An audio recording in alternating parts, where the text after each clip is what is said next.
Hello students, how are you all? Hope you are liking my videos. Today we will continue chapter 8 of history, Ashoka, the emperor who gave up the war. Before that, do share my video with all your friends and subscribe my channel. Hit the bell button so that you get all the notification. So, today we will start with the topic ruling the empire. As the empire was so large, different parts were ruled differently. The area around the Patliputra was under the direct control of the emperor. Officials were appointed to collect tax from farmers, herders, traders, etc. Officials also punished those who disobeyed the rules and orders. These officials were given salaries. Messenger went to and fro, and spies kept watch on the officials. The emperor supervised them all with the help of royal family and senior ministers. There were other areas or provisions. Each of these were ruled from a provisional capital, such as Takshashila or Ujjain.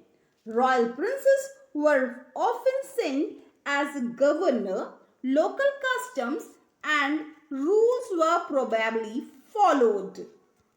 Now, Mauryan tried to control road and rivers, which were important for transport and to collect whatever resources were available as tax and tribute. For example, Arthashastra state that the northwest was important for blankets and South India for its gold and precious stone. And transport were basically important because they were good for communication link. They could have more conquest and expand their territory to more areas. Now there were also the forested regions. People lived in these areas were more or less independent, but may have been expected to provide elephants, timbers, honey and wigs to Mauryan officials. They were mainly tribal peoples. It is possible that these resources were collected as tribute.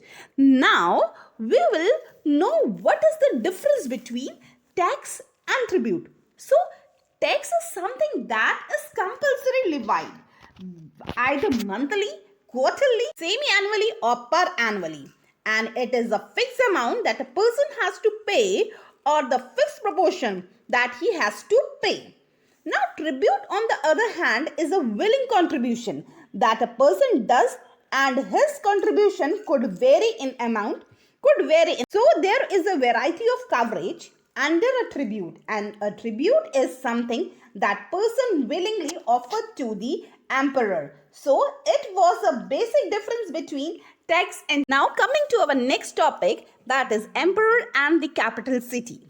Megasthenes was an ambassador sent to the court of Chandragupta by the Greek ruler of the West Asia named Seleucus Nicator. Megasthenes wrote an account about what he saw. He wrote this account in his book Indica. Now, Megasthenes has been important in Indian history because Megasthenes has written lot about Indian history. When he first visited India, he wrote about two basic things of the Mauryan Empire or about the Mauryan period. He wrote about the Mauryan king and he wrote about the city of Patliputra. When he was explaining Maurya king, he explained the grandeur of the Maurya period. Maurya kings, how they used to live in the palaces, forts built during that time. They all were made of wood, carved stone. He also wrote that the emperor is carried in a golden palanquin. His guard ride elephants decorated with gold and silver. Again, he explained that king. Therefore, every food that was offered to the king was tasted prior to being offered to the king by the servant. Again, the king never used to sleep in the same room for more than 2 days. That was for the security reason. Regarding the capital city, he wrote that Patliputra is large and beautiful city, were made of wood and mud bricks. The king palaces were also made of wood and decorated with stone carving.